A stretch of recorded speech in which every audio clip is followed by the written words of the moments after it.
Yo, what is up guys, and welcome back to McAtee's Entertainment. I'm your host as always, Adam McGahee. We dive once more into the dark and disturbing pages of the Marvel Zombies line of comics. In our last video, we went over the full gory story of the meat-eating man with the glowing hand, Zombie Iron Fist. I will have that video linked in the title card and the description below. In today's video, we'll be covering the full legend of the mandible-munching mallard, Zombie Howard the Duck. No, not even our snazzy-dressed webfoot hero was safe from the deadly alien virus that turned him and the others from his world into flesh-eating monsters. His story is sadly as short as his tiny duck legs, but is still a great time while it lasts. So without further ado, grab a loaf of bread to feed the ducks at your local park, sit back, relax, and enjoy the full gory story of Zombie Howard the Duck. Who is he? Zombie Howard the Duck, like most of the supers from his world, was transformed into a bloodthirsty cannibal after coming in contact with a mysterious plague. He made his first appearance in the pages of Marvel Zombies vs. Army of Darkness issue 2 back in 2007. He comes from Earth 791021, but soon made his way to this Earth, which was Dimension 2149, similar to his main universe counterpart who traveled to Earth 616 instead.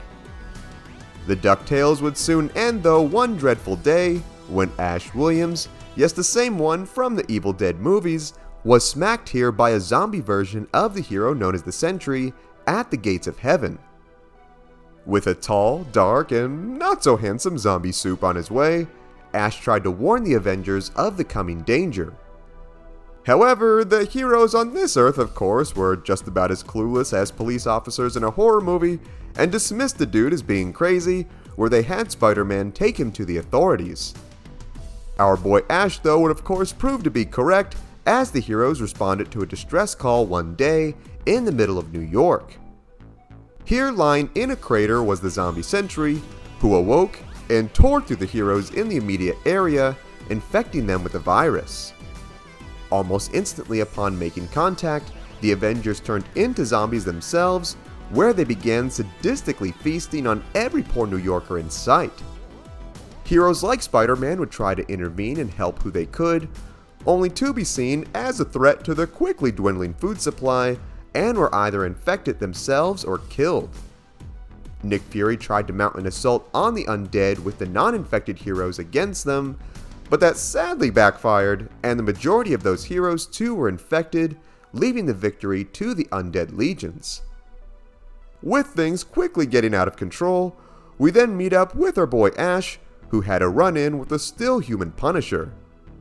Thinking that pure brute force and bullets would be enough to take down the zombies, Frank Castle dived headfirst into a group of undead, having Ash be his war caddy, tossing him rounds of extra ammo.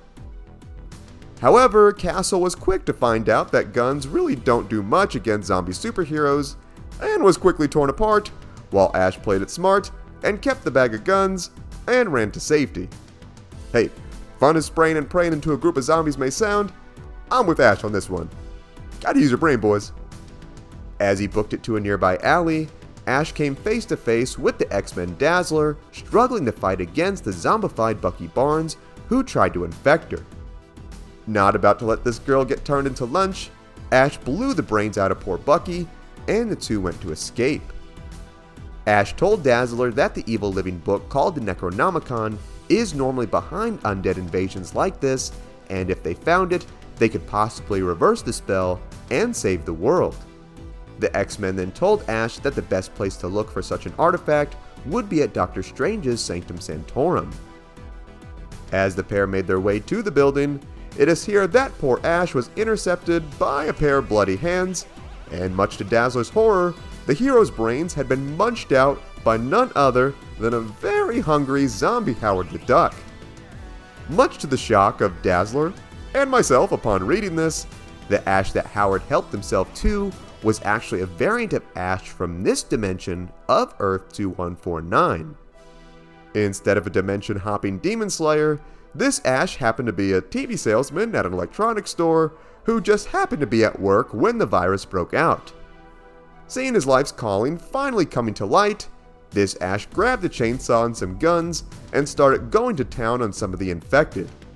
Honestly, huge respect.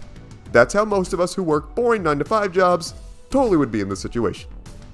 In his travels, this Ash was completely flabbergasted to see his variant that we know making his way to the Santorum with Dazzler.